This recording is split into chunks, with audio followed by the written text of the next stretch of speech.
The kitchen was still warm from dinner when my aunt handed me a wet rag and told me to redo the counters, even though I'd already wiped them twice.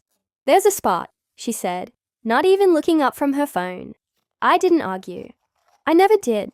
I just picked up the rag and started again, watching the water drip off my knuckles onto a floor I'd mopped an hour earlier. I was 22 years old, living in my aunt's house, and I couldn't remember the last time someone in that family had said my name like it meant something. My name is Freya. I moved in with my aunt, Denise, after my mum got sick, and the medical bills ate through everything we had. Denise offered me a room, and at first I was grateful. She'd say things like, "We're family. We take care of each other." And I believed her because I wanted to. It took about 4 months for me to understand what she actually meant. I did the grocery runs. I picked up her son Mitchell from soccer practice. I cooked dinner most nights because Denise had a headache or just didn't feel like it. Nobody ever asked if I had homework or a job interview or a life outside their house. I want to be honest. I wasn't always graceful about it. There was a night I snapped at Mitchell for leaving his cleats in the hallway, and Denise scolded me in front of him like I was the problem. I went to my room and cried, and then I felt stupid for crying over cleats. It wasn't really about the cleats. The thing that changed everything started small. Denise's husband, Paul, ran a little contracting business out of their garage. He kept paper invoices in a metal box, old school, because he didn't trust computers. One afternoon, he asked me to find an invoice for a customer who was disputing a payment. I dug through the box and found something strange. 2 invoices. Same job, same date, different amounts. One for the customer's records, one for Paul's. I didn't think much of it at first. Maybe a mistake. I put it back and didn't mention it.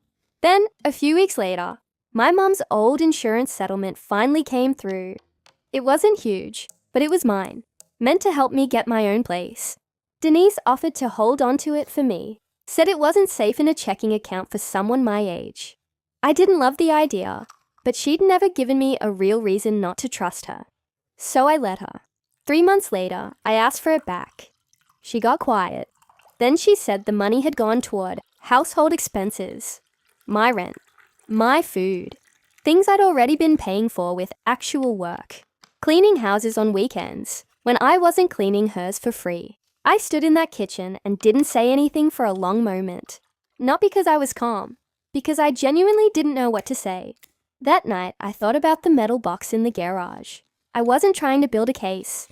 I just wanted to understand what kind of people I was living with. So over the next few weeks, I paid attention.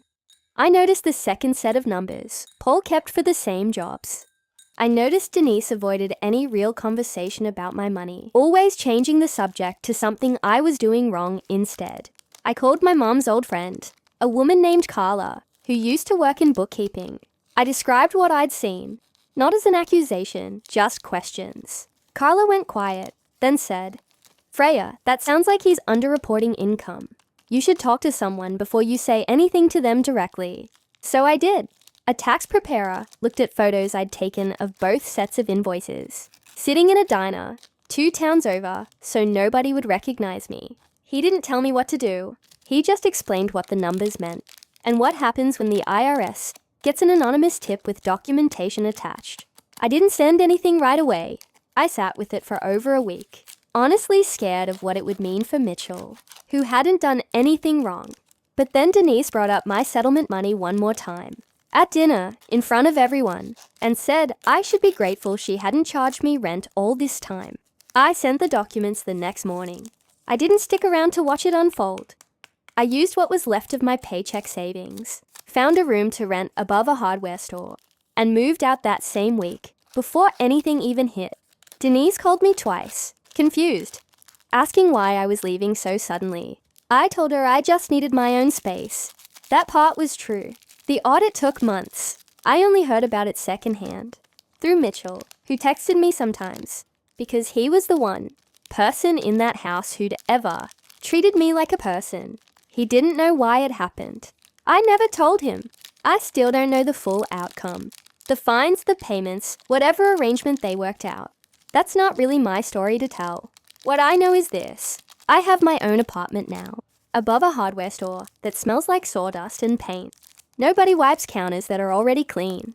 And when I lock my door at night, it's the first lock in years that I know is actually mine.